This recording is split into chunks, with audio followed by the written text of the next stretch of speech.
Hello, everyone. Welcome to the Tolkien Road, episode 233, The Book of Lost Tales, part 2. Greta, what's shaking? Hey, not a whole lot. Not a whole lot? No. How about you? What's shaking with you? Not too much. You need to make sure your face is all in the camera there.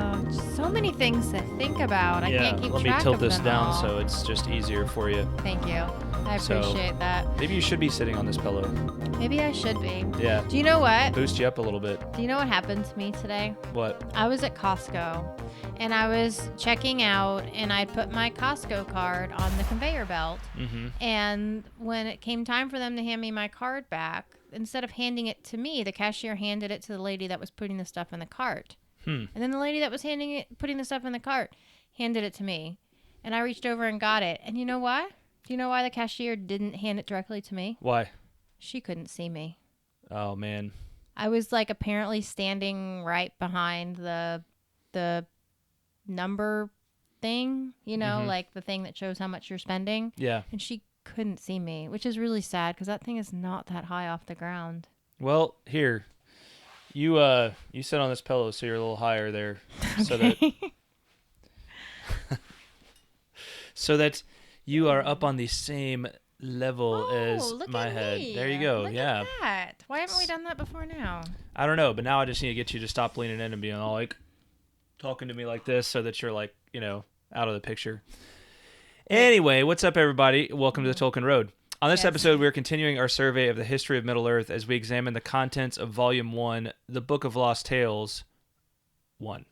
So, we began discussing the Book of Lost Tales 1 last week. We looked at Christopher's foreword, and this week we're going to start looking at the content. We're going to do a survey of the content. Now, remember, this isn't going to be like a deep dive, exhaustive look at each chapter, but it's going to be kind of a general survey. So, eventually we'll probably come back and do large sections of each of the volumes of the history of Middle-earth, but not on this episode and not really in this series. So, all right. Yeah, but we're going to do like an eagle eye. That's right. 30,000 feet. Eagle. Yeah. 30,000 feet. From the eagle's viewpoint. Yeah. Cool. Before we get started, we'd like to give a shout out to our patrons. Special thanks to this episode's executive producers, Caitlin of Tea with Tolkien, Lise Yu, Andrew T, John R, and Ms. Anonymous. And a shout out to our newest patron, Paul D. Thank you so much, Paul, for becoming a patron. You too can become a patron of the Tolkien Road by visiting patreon.com/Tolkien Road. Becoming a patron lets you support the show in a tangible way and land you some awesome perks like video recordings of our episodes so you can see us figuring out the whole thing with the pillow right there. So, because I know how exciting that is for you. So exciting. Check it out now to learn more about all the exciting perks we offer. Don't forget, you can now make an annual pledge and get 1 month free. You can also support the Tolkien Road by leaving us a one-time tip. Just look in the show notes on your podcatcher for the Leave a Tip link, or head on over to TolkienRoad.com and look for the blue Leave a Tip button. And then subscribe, rate, and review us on iTunes and other podcasting platforms. Leave us a 5-star rating and leaving us a 5-star rating and a review helps get the word out about us. So yeah, if you haven't if you haven't subscribed, rated, and reviewed us on iTunes or wherever you listen yet, do it, and then we'll read your review on here if it's a nice one. I don't know. We sometimes read the not so nice ones too. Sometimes we do. But we're equal opportunity offenders. Well, offendees. Offendees. Yeah. Yes, you're right. Mm-hmm. Yes. Yep. Yeah, and then stick around to the end of the episode as we discuss some of the correspondence we have recently received. All right. So our Tolkien quote of the week here is from letter 66.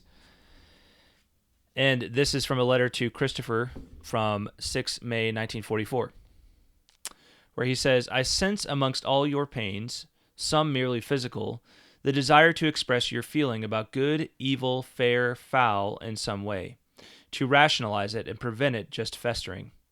In my case, it generated Morgoth and the history of the gnomes, lots of the early parts of which, and the languages, discarded or absorbed, were done in grimy canteens, at lectures in cold fogs, in huts full of blasphemy and smut, or by candlelight in bell tents, even some down in dugouts under shell fire."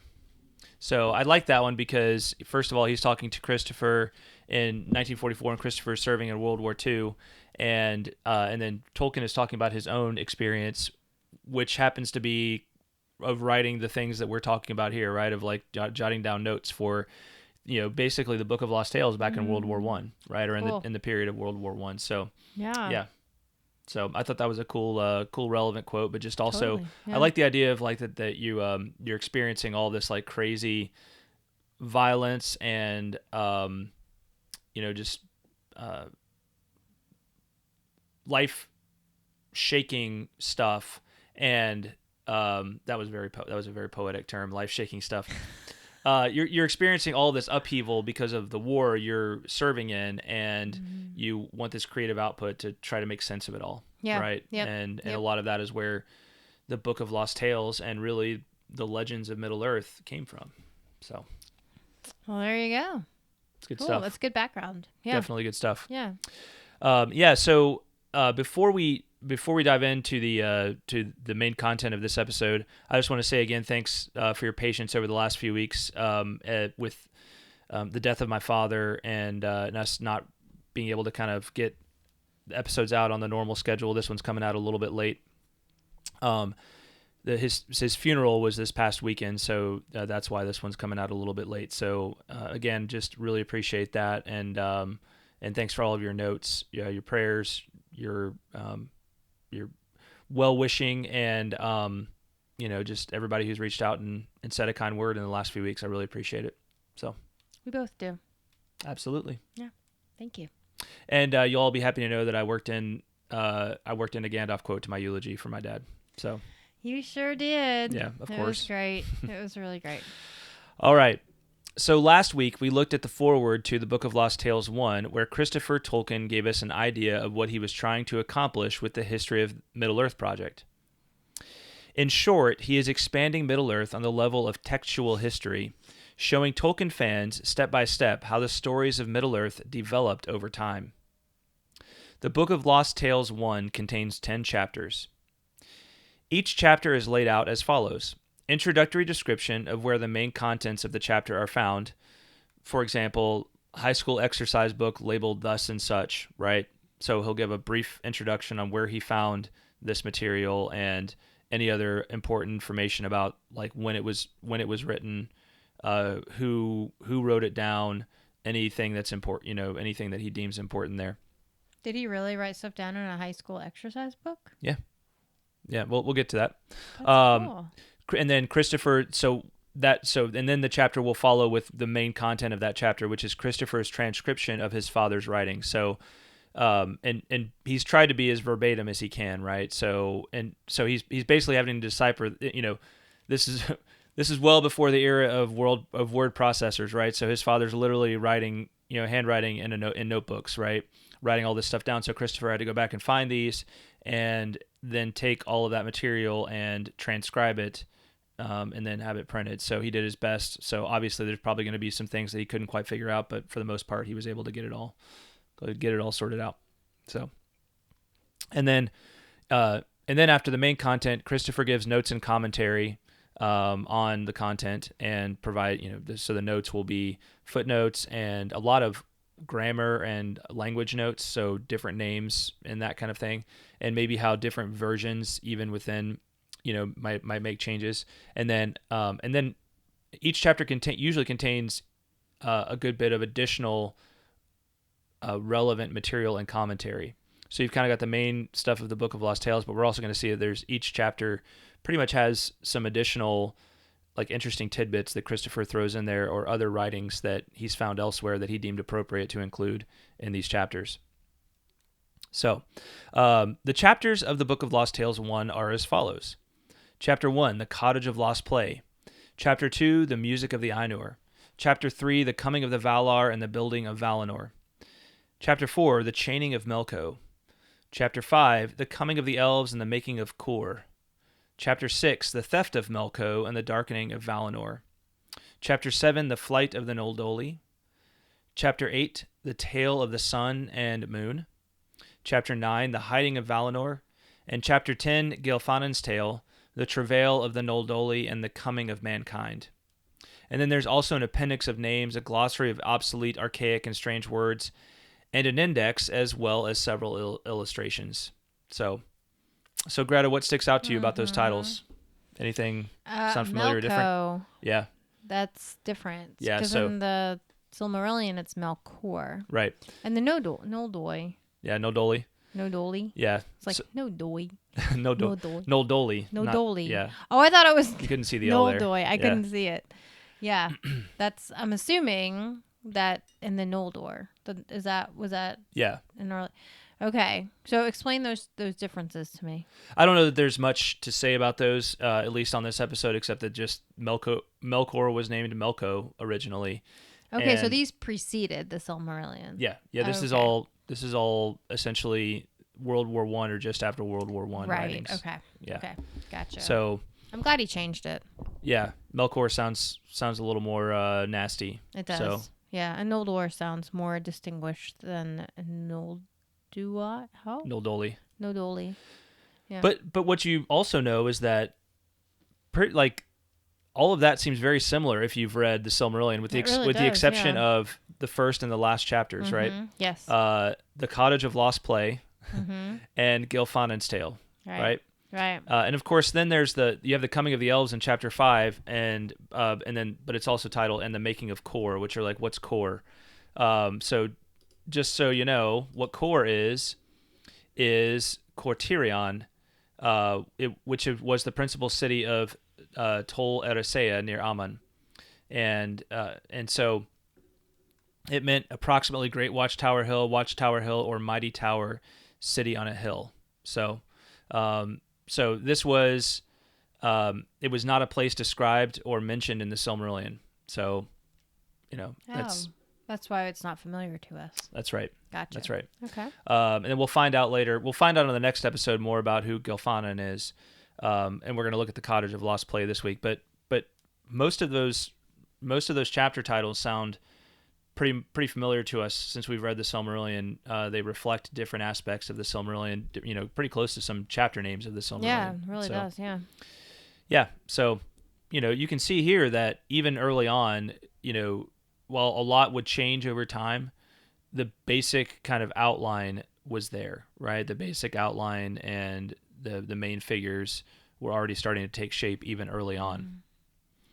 All right. So what we're gonna do on this episode is we're going to briefly discuss the contents of the first 4 chapters, and we'll hit the last 6 chapters of this volume on the next episode.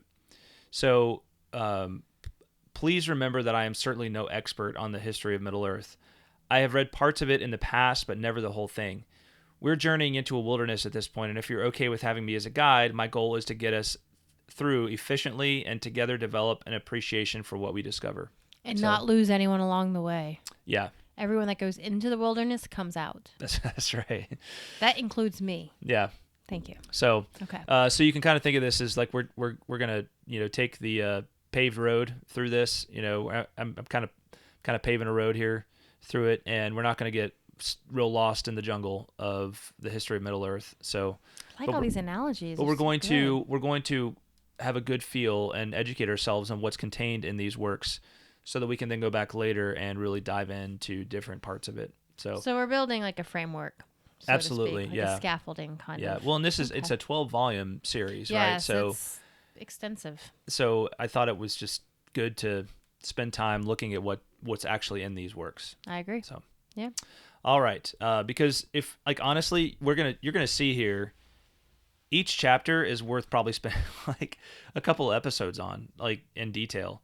I'm not kidding. Like the more as I went through and was preparing notes for this, I'm just like, I want to read all this now. It's some really fascinating stuff, and so it kind of feels like we could go on for for years about once we're able to kind of dive into the details. Yeah. All right, so chapter 1, The Cottage of Lost Play. This one dates to 1917. All right, so I am going to read the intro to this one. I'm not quite sure why, but I'm just, for some reason, Peter Pan is like popping into my brain. Yeah. I don't know why. Yeah. So I'm interested to hear the intro. Well, here we go. Okay. On the cover of one of the now very battered high school exercise books in which some of the lost tales were composed, my father wrote, "The Cottage of Lost Play," which introduceth the Book of Lost Tales. And on the cover is also written in my mother's hand her initials, EMT, and a date, February 12th, 1917. In this book, the tale was written out by my mother, and it is a fair copy of a very rough penciled manuscript of my father's on loose sheets, which were placed inside the cover. Thus, the date of the actual compositions of this tale could have been, but probably was not, earlier than the winter of 1916 to 1917. The fair copy follows the original text precisely. Some further changes, mostly slight, other than in the matter of names, were then made to the fair copy. The text follows here in its final form, right? So, yeah, literally found in an exercise book, high school exercise book. So, he was writing these things down. And as someone, who did a lot of creative writing before, before I just would now open up a word processor and do it that way, I do have like a bunch of notebooks of just filled of like different things I've written over the years, just stashed away in this little drawer behind me over here. I used to do that. I used to just go get exercise, like a nice exercise book, and I would just write stories or poetry or whatever I felt like writing in those exercise books, and I've still got those stored over here. So that's Really? yeah, it's kind of a creative type thing to do, I guess. So. Yeah, I know. Like you hear of like people jotting things down on napkins, or like I guess now we can pull up the notes tab in our iPhone if we really need to. But yeah. I mean, because I've done something like stuff like that before too. Because when an idea strikes you, you don't want to lose it. Yeah. You just want to get it down one way or another. Yeah. Yeah. For sure. Yeah. I mean, and it was when I used to do it, it was a very therapeutic thing just to sit there and write for a while about whatever was on my mind. So I guess they call it journaling, but it wasn't so much about like, I guess sometimes I would write about whatever was on my mind, but usually it was more like I got an idea for a story or I got an idea for a poem or something like that. And I just start writing, or sometimes I just free write, and just let whatever come out. So yeah. Even a high school exercise book can do the trick. Although I'm wondering, like I guess maybe I'm wondering where he found room in the exercise book. Well, I think it was like empty. In the margins. I think it was an empty exercise book, right? I don't think we had a bunch of other stuff written in it. Oh, when you say exercise book, are you talking about like about a composition book? Yeah. Yeah. Okay, I was literally picturing like a book that had pictures of exercises in it. like literally, like this is how you do this stretch, and this is why I have you on this podcast. I was awesome. Literally like picturing like these yellow, like brittle pages filled with, instructions and pictures on how to exercise. This is how you do a jumping jack. Make sure your arms are fully extended over your head. Okay, anyway. I mean, maybe I'm reading that wrong. I don't know. I've never heard it called an exercise book before. I just assume it's like a composition book and not a book of calisthenics. That is so funny. Okay. Yes. All right. Well, now that we have that cleared up, it's much easier for me to These picture. are important things. Hopefully you learned it here first, people. Tolkien Road podcast. That's what we deliver for you. In case you were confused, he wasn't writing him books about exercises. He wasn't inspired by jumping jacks. Middle Earth wasn't inspired by jumping jacks. It was just inspired by the Tolkien's mind and the loose leaf and the empty page. So all right. Yeah.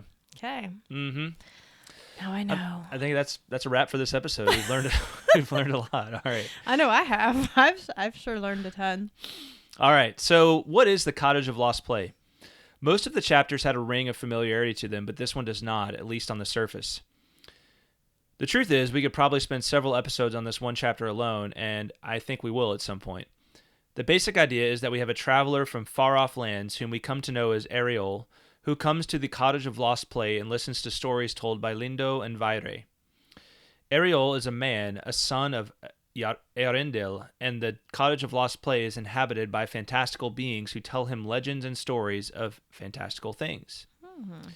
Many of the stories that follow are related through the words of these fantastical beings. So, in other words, it's a frame narrative, right? It's so all of the legends of Middle Earth, the legendarium of Middle Earth, is told from the perspective of a history through this larger frame narrative of Eriol interacting with these different fantastical creatures in the Cottage of Lost Play, right? Cool. So yeah, so that's the idea here, and I want to read a bit from the opening passage of this chapter just to give you a little flavor of it. All right. Maybe we can go back and forth by paragraph. Oh, sure. Okay. Now it happened on a certain time that a traveler from far countries, a man of great curiosity, was by desire of strange lands and the ways and dwellings of unaccustomed folk, brought in a ship as far west even as the lonely island, Tol Eressëa in the fairy speech, but which the gnomes call Dor Fidwen, the land of release, and a great tale hangs thereto. Now one day, after much journeying, he came as the lights of evening were being kindled in many a window, to the feet of a hill in a broad and woody plain. He was now near the center of this great island, and for many days had wandered its roads, stopping each night at what dwelling of folk he might chance upon, were it hamlet or good town. I didn't see the last two words on that page. About the hour of eve at the kindling of candles. Now at that time, the desire of new sights is least, even in one whole heart is that of an Even in one whose heart is that of an explorer. The print's a little small in my edition here, is, so sorry, I'm sorry. And I'm getting old. Well, I also don't have a light right on it, so that's not helping. Okay. Even in one whose heart is that of an explorer. And then even such a son of Eärendil was this wayfarer.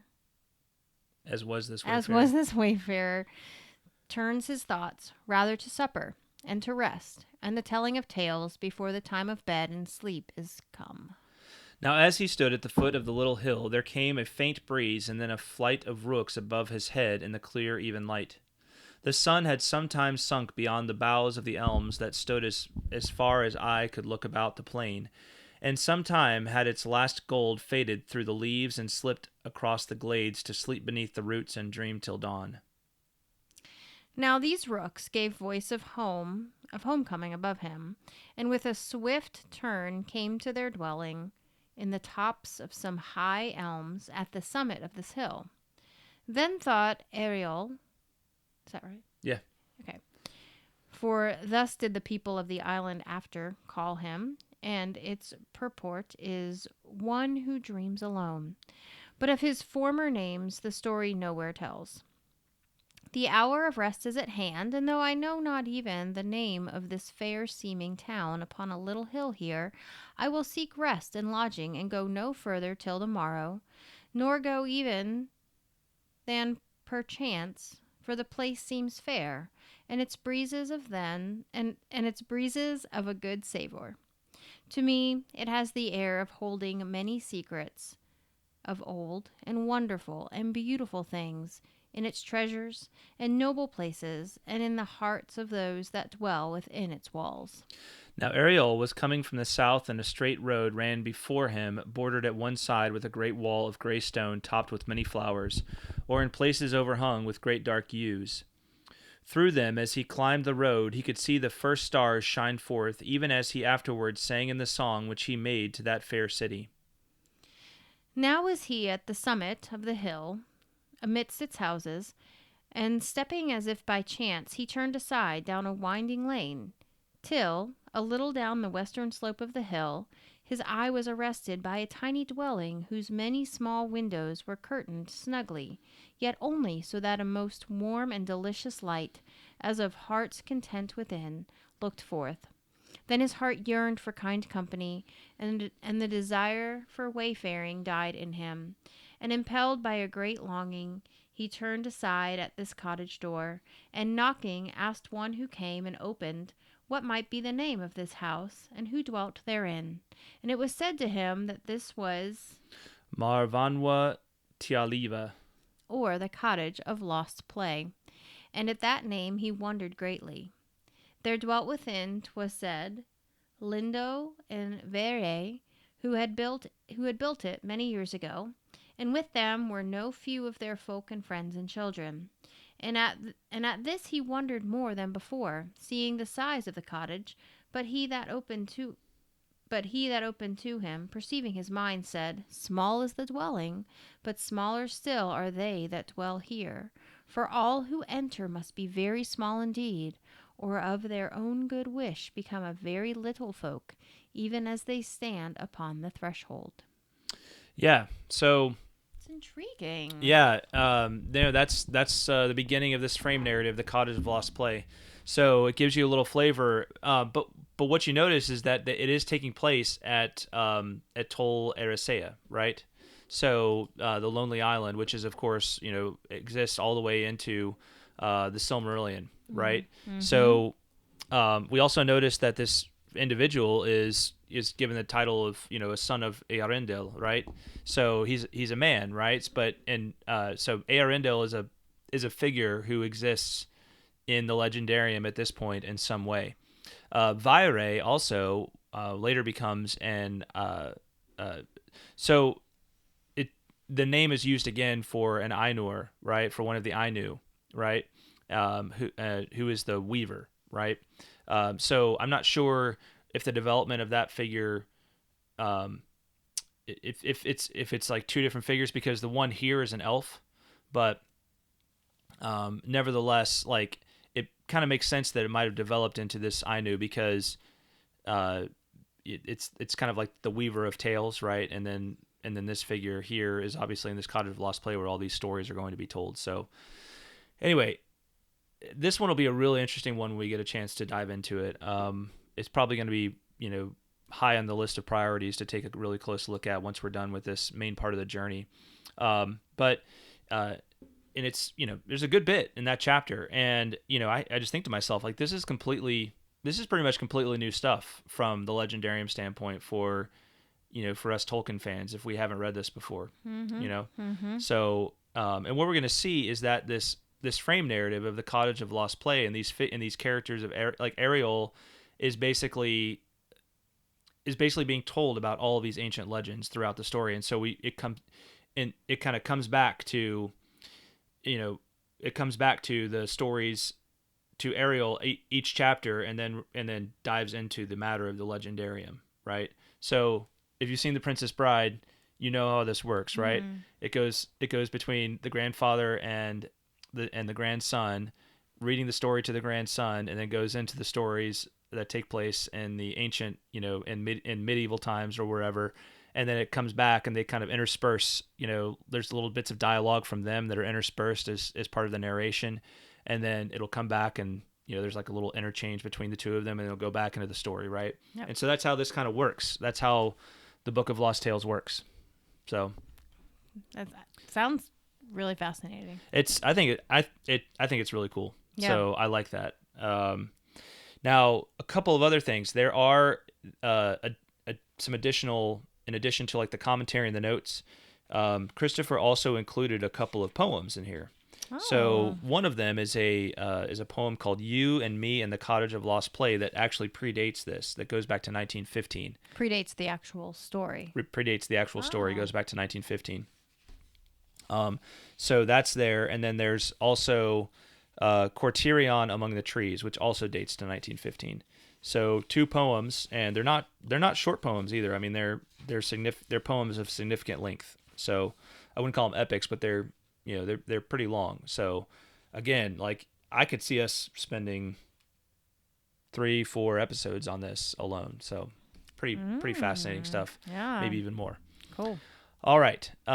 Chapter 2 is the music of the Ainur. This one dates to 1918, somewhere between 1918 and 1920. All right, let me read the intro here. I'm going to have you read the intro to this. Okay, but if there's hard names, you're going to say them. That's why I'm having you read the intros, because there's not as many hard names.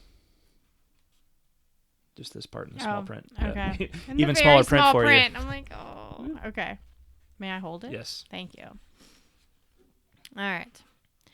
In another notebook identical to that in which the Cottage of Lost Play was written out by my mother, there is a text in ink in my father's hand, and all the other texts of the Lost Tales are in his hand, save for a fair copy of The Fall of Gondolin, entitled Link Between Cottage of Lost Play and Tale 2, Music of Ainur. This follows on directly from Verrier's last words to Eriol on page 10, and in turn links on directly to the music of the Ainur in a third notebook identical to the other two. The only indication of date for the link and the music, which were, I think, written at the same time, is a letter of my father's of July 1964, in which he said that while in Oxford, employed on the staff of the then still incomplete Great Dictionary, he wrote a cosmogonical myth, the music of the Ainur. He took up the post on the Oxford Dictionary in November 1918 and relinquished it in the spring of 1920. If his recollection was correct, and there is no evidence to set against it, some 2 years or more elapsed between the Cottage of Lost Play and the music of the Ainur. The link between the two exists in only one version, for the text in ink was written over a draft in pencil that was wholly erased. In this case, I follow the link with a brief commentary before giving the music of the Ainur. So there you go. So, so this one dates just a little bit after the Cottage of Lost Play, and it apparently was written while Tolkien was working for the Oxford English Dictionary. Was working on the Oxford English Dictionary between 1918 and 1920, and so what we get with the music of the Ainur is not just the music of the Ainur like we get in the Silmarillion, right, with Ainulindalë, but it's actually it's a continuation of the frame narrative, which then goes into the legend of the music of the Ainur. So, read a little bit from this. But, said Eriol, still are there many things that remain dark to me. Indeed, I would fain know who be these Valar. Are they the gods? So be they, said Lindo.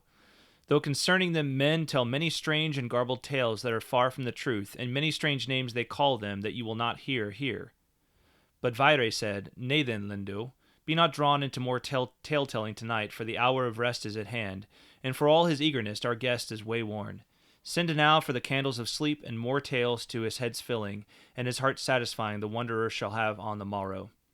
But to Eriol she said, Think not that you must leave our house tomorrow of need, for none do so. Nay, all may remain while a tale remains to tell which they desire to hear. So, I like this, again, this frame narrative.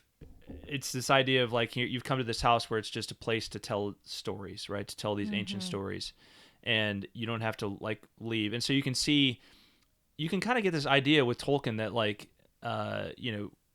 in all of these works of like Mythopoeia and on fairy stories and Leaf by Niggle, where he just talks about like the importance of creating for the human being and of having these stories, these ancient stories, these tales from the perilous realm, right?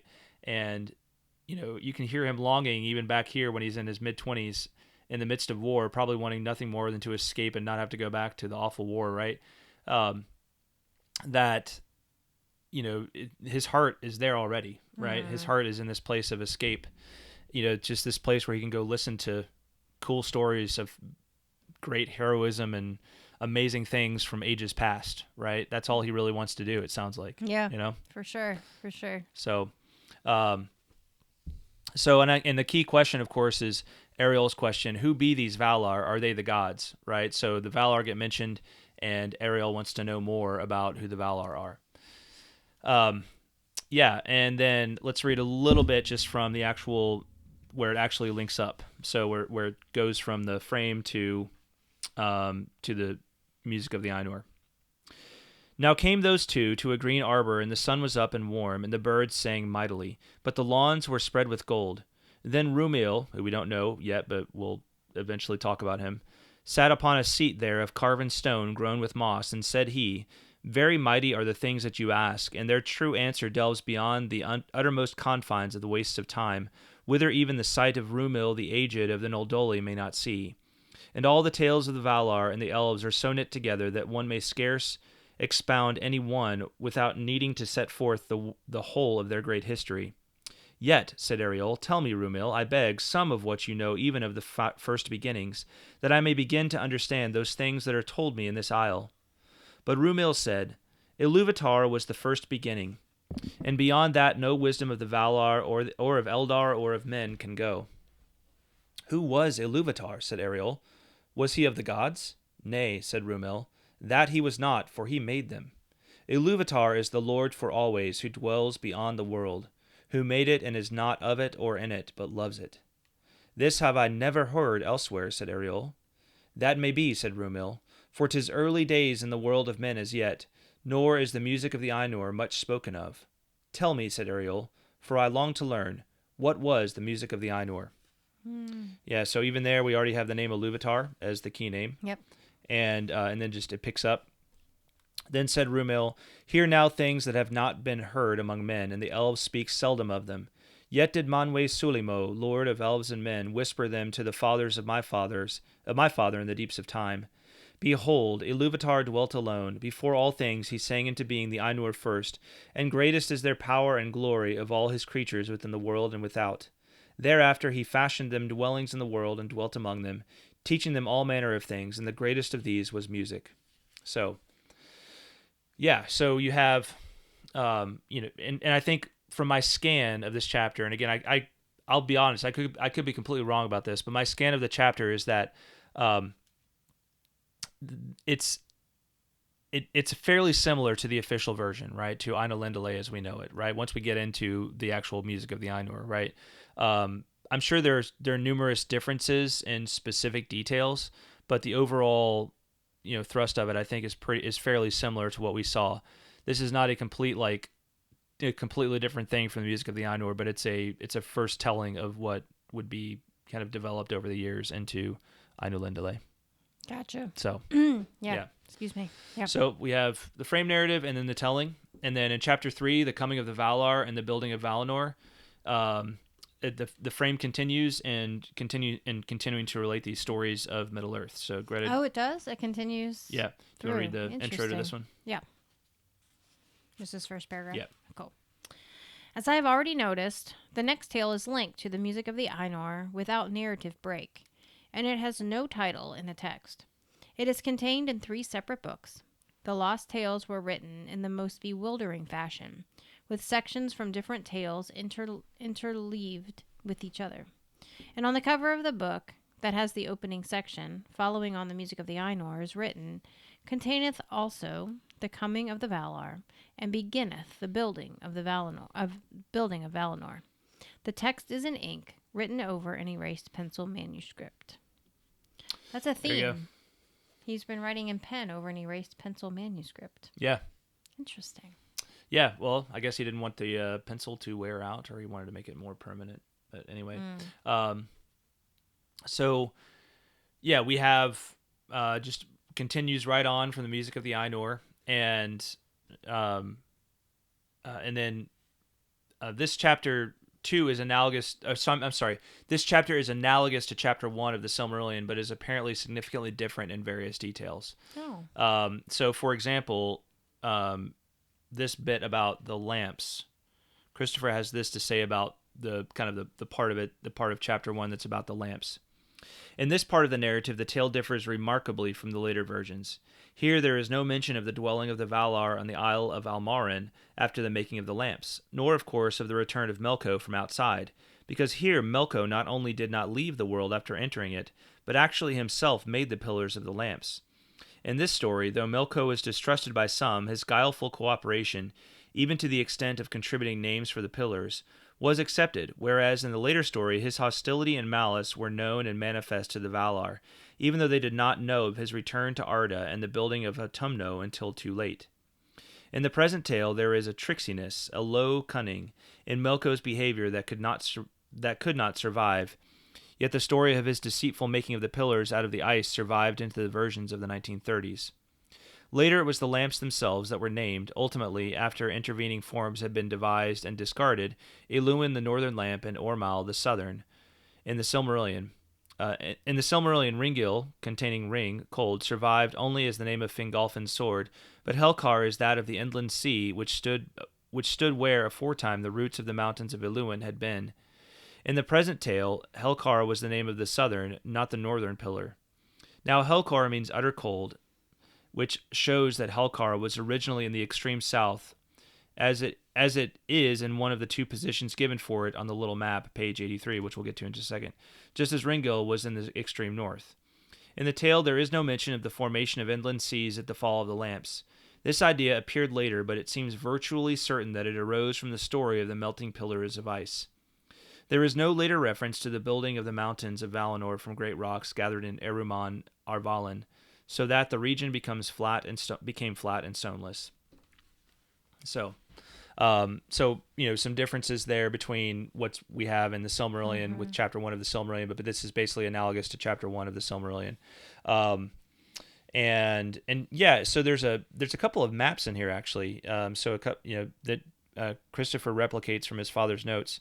The first is found on page 83 of my edition, and it's basically a map of Aman, right, of Middle Earth, a very like rudimentary map. So a few items are labeled Autumna, Helkar, Rúmil, ice, and there's like some like mountains and rivers and that kind of thing.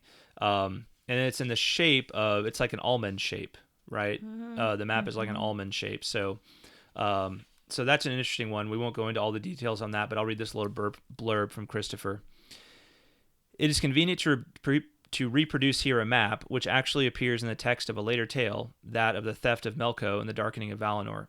This map, drawn on a manuscript page with the text written around it, is no more than a quick scribble in soft pencil, now rubbed and faded, and in many features difficult or impossible to interpret. The redrawing is as accurate as I can make it, the only feature lost being some indecipherable letters, beginning with M, preceding the word ice. I have added the letters A, B, C, etc. to make the discussion easier to follow. So, and then he narrates, what the different letters correspond to on the map. There's also a map shortly thereafter, and this one is a little more interesting, I think. But it's basically a map of a Viking ship. You may have seen this. I've seen this in other places before, but it's basically a map of Middle Earth in the shape of a Viking ship, which is a really interesting idea there. So, and Christopher says about this, there exists a very early and very remarkable drawing in which the world is seen in section and is presented as a huge Viking ship with mast arising from the highest point of the great lands, single sail on which are the sun and moon, sail ropes fastened to Tanaquetil and to a great mountain in the extreme east, and curved prow. The black marks on the sail are an inkblot. This drawing was done fairly rapidly in soft pencil on a small sheet, and it is closely associated with the cosmology of the Lost Tales. I think this is just really cool because it gets, again, to Tolkien's fascination with how ancient people viewed the world and viewed the universe, right? And, that this idea that it's all, like, contained within this Viking ship, right? And everything is kind of, like, tied together, and all the important places are on there and have some important function within the ship. So, yeah, I think that's pretty neat. And it's kind of like an analogy, kind of. Yeah. Just how he's put it all together. Right. Yeah. Yeah, and I feel like this is something that like ancient people were accustomed to doing is trying to relate the universe in a way that was easy to for them to fathom, right? Even in telling these great mythologies, they might, if they drew a picture, it might have like everything contained in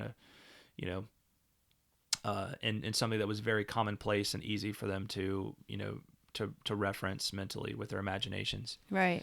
Yeah. So this chapter also contains a poem called Habanan Beneath the Stars, and it looks like a really interesting one as well.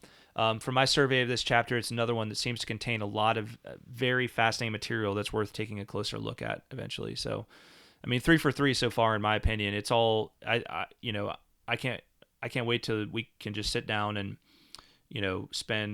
do an entire series on the Book of Lost Tales, quite honestly, because I feel like there's a lot of really good stuff in here.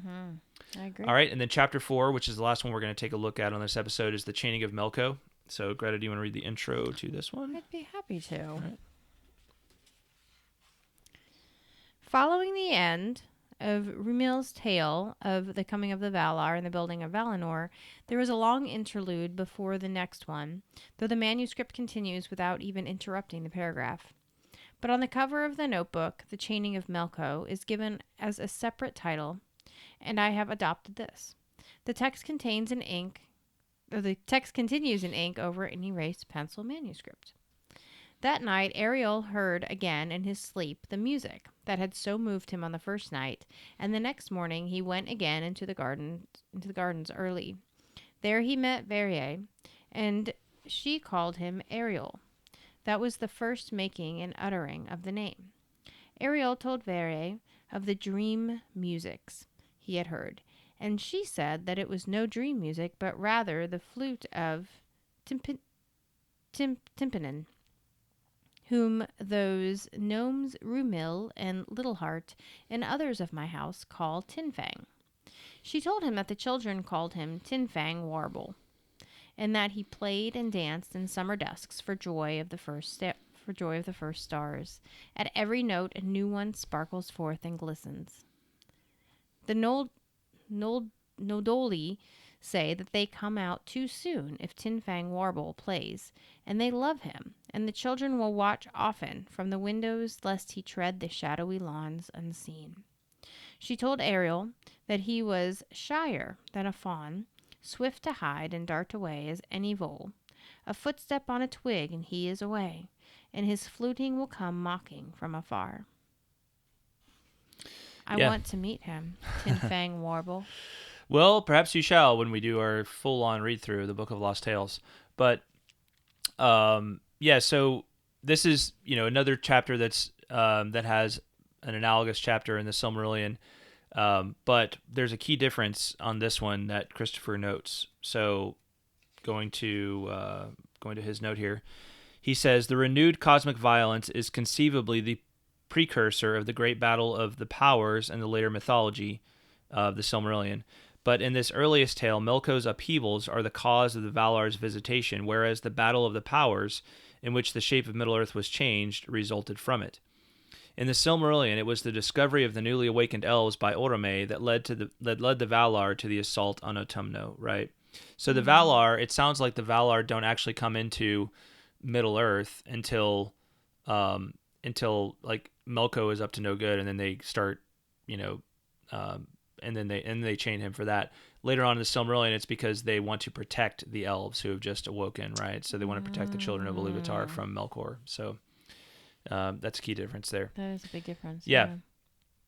Let's see. Let me read a little bit of the transition. And so in this chapter, the frame narrative continues and transitioning into the actual story from the Legendarium. Know you the wastes of tears that lie between our life and Tol Eressëa, in that time of laughter that we knew in Valinor? O child of men who wouldst be sharer of the fates of the Eldaliae, what of our high desires and all those things we look for still to be? For lo, if you drink this drink, all these must you know and love, having one heart with us. Nay, even as the faring forth should Eldar and men fall into war at the least, still must you stand by us against the children of your kith and kin. But until then, never may you fare away home though longings gnaw you.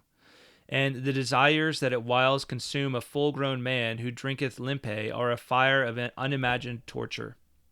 Knew you these things, O Eriol, when you fared hither with your request? Nay, I knew them not, said Eriol sadly, though often have I questioned folk thereof.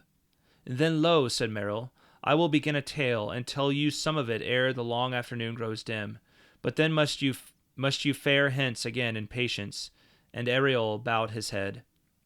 Then, said Merrill, now I will tell you of a time of peace the world once knew, and it is known as Melko's Chains. Of the earth I will tell you, as the Eldar found it, and of the manner of their awakening into it. So, that's the transition there. This chapter also has two poems. One is called Tinfang Warble, and this dates from 1914. Cool. It's actually a pretty short one. I'll go, you know what? It's short enough where I'll go and read it. Oh, the hoot, how he trillops on his flute. Oh, the hoot of Tinfang Warble.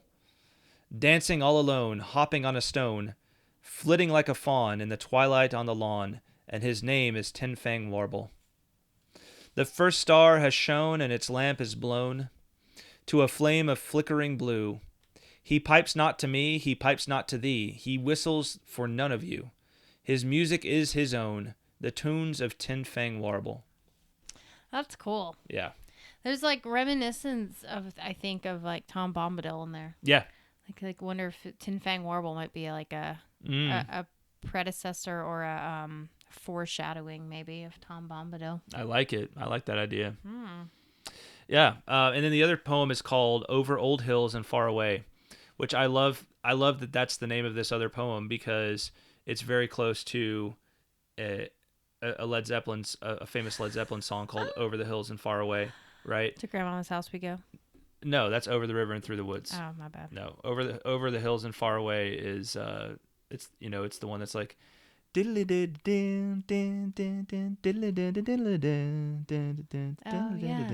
That does sound familiar. Yeah. Yeah. Anyway, so wait, what's the name of the Led Zeppelin song? it's called Over the Hills and Far Away. Oh, okay. So this one just has old instead of the. I see. Yeah. Let's see here. Yeah, see there, Over the Hills and Far Away. Oh, yeah. I'll play this one for you guys just so you know what I'm talking about here. Hopefully this isn't going to blow anybody away.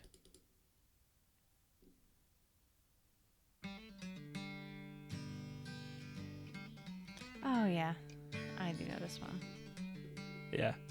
I won't play the whole thing, but if you've ever listened to classic rock radio for any length of time, then you've surely heard that song. It's actually a rocker. It starts out with that kind of folky thing, but it turns into a big rock song. But I love that. I love that this song this poem has a similar name to what would be a famous Led Zeppelin song many decades later, because Led Zeppelin, of course, loved to reference Tolkien in their songs. So. Oh, that's right. Yeah. I'd forgotten that. So, I just think that's cool. I don't think they could have named their song after this because this wasn't published until the early 80s, and that song came out in 1973. So I don't think there's any relation between the two, but it's just, it's funny that they wound up with such similar names. So, yes, let me pull my notes back up here. All right. Yeah, so I think that's it for Chapter 4. And again, another one that, looks really interesting. So 4 for 4, I mean, I want to read the Book of Lost Tales now all the way through and in detail. So it's coming, folks. Are we surprised? Yeah. We're not surprised. Well, already, I just have to say, I think that the biggest problem with the Silmarillion is that Christopher was holding back, right? There's so much I want to dive into here. I feel like even in its early days, the Legends of Middle-earth were remarkably complex and fascinating. It's also cool to see the creative process, how Tolkien would incorporate older poetic works into the legendarium. So he's like, oh, there's that poem I wrote called Tinfang Warble back in 1914. I want to work this in and make this a part of the legendarium. So it's almost like he was trying to he'd done all this stuff over the years, and he was trying to start piecing it together into his own little universe, right? His own little cohesive universe of story. And then I really love the frame, right? Eriol's exploration. I really do wish they'd adapted it for the published Silmarillion, maybe as a series of conversations between Bilbo, Frodo, Sam, Gandalf, Aragorn, Elrond. It would likely have made the Silmarillion more accessible and more exciting for people. The mediation of familiar characters can be hugely beneficial in storytelling. So, agreed. Yep. So I don't know. Maybe one of these days the Tolkien estate will do. We talked about like what would an expanded edition of the Silmarillion look like. I really love the idea that maybe they could do something like that and make the Silmarillion, maybe make these stories that more accessible in that way, right? Kind of that Princess Bride style, like, have Gandalf telling Sam a story or something like that, and then like Sam interjects with like a funny question or something like that in the middle of the story, and Gandalf's like, shut up and let me finish. Right. It's about how it would go, I think, yeah. Maybe. All right. So that's where we'll stop for this episode. We still have 6 chapters from Volume 1 alone to survey. I hope this has piqued your interest. It's piqued mine. Well, good. That's for sure. Yeah. Excellent. All right, we're going to do a little bit of correspondence here. First one is from, we're going to skip this one right here. We'll save that for next time. The first one is from Duran-Air. All right. Duran-Air is one of our newer patrons.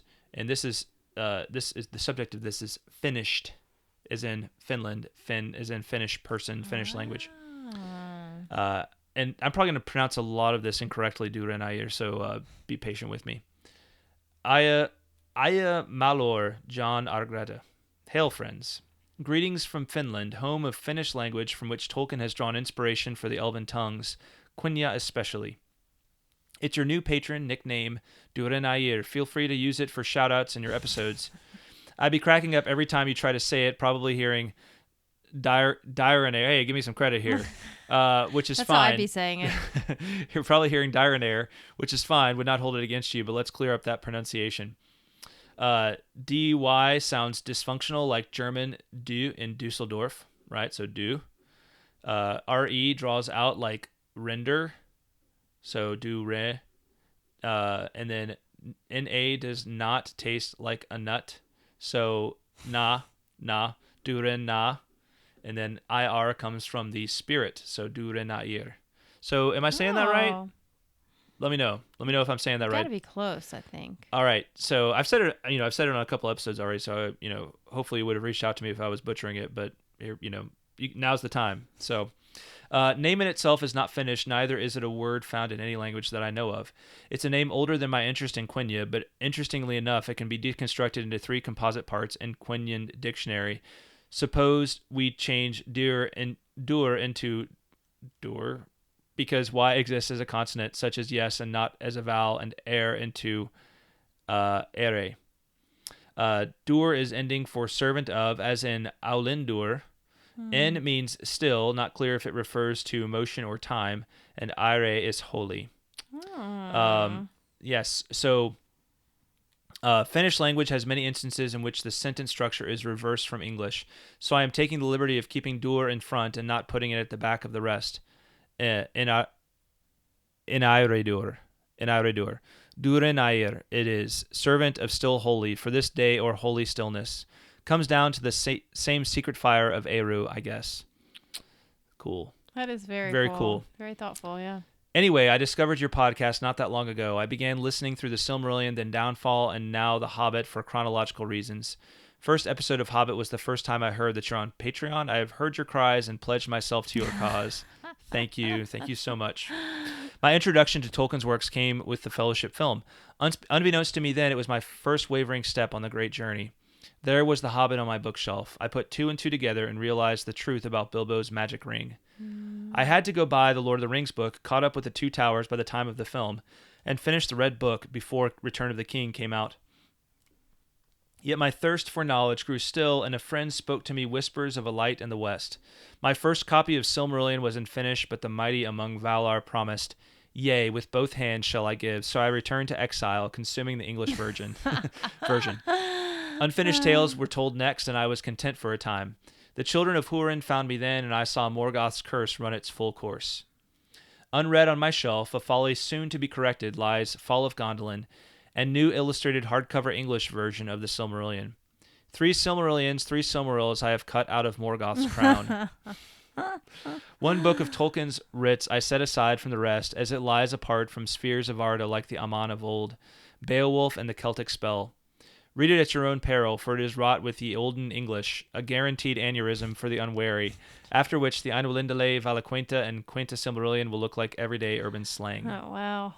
Keep up the good work. I will hearken to your podcast, and should need arise, will be happy to counsel you via email with any non-urgent matters, be it of writing with Tingvar, translating Quenya, not a linguistic master, just an amateur, or sharing my opinions about things Tolkien, anxiety for the upcoming Amazon show included. Durenair. P.S. Aya Malor. The A means long vowel, so it is Malor. Oh, Aya Malor. Aya Malor. Yes. Hail. Hello, hail friends, I believe that is. Aya Malor. Yes. In what language? Finnish? Finnish or Quenya? Quenya? Yeah. I'm not sure, so you have to let us know.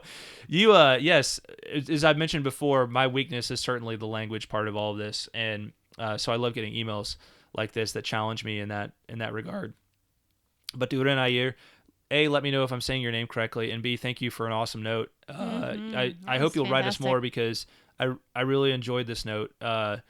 Your character, I love your personality, and so I just hope we hear more from you on our journey, and you sound very knowledgeable too. So I encourage you to drop knowledge bombs on us as we go through, and you've got something that you think our audience would enjoy, right? Fellow listeners would enjoy. So yeah. But thank you for your kind words, and thank you for sharing your story about how you came to appreciate Tolkien and to become a lover of all things Tolkien as we are, and thank you for doing it in such a creative and enjoyable way. Yes, definitely. I second all of that.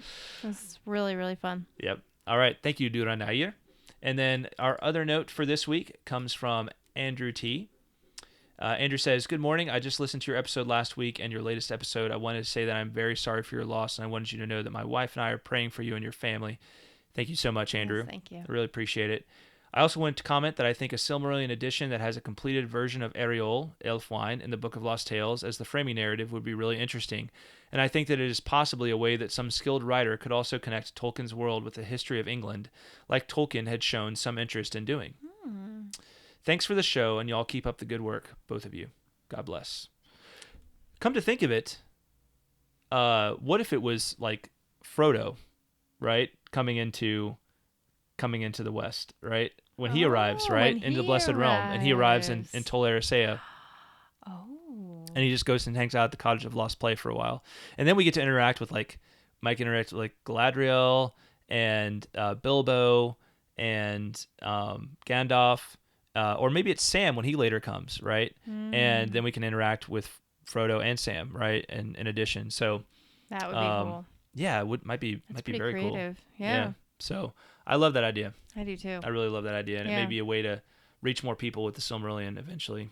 So, cool idea. Thanks, Andrew. Yeah, definitely. Thank you. All right, y'all. Well, that is it for this episode. We'd love to hear from you. TolkienRoadPodcast@gmail.com, through the website, TolkienRoad.com, Facebook, Twitter, YouTube, etc. On our next episode, we will continue our survey of the history of Middle-earth with the last 6 chapters of the Book of Lost Tales 1.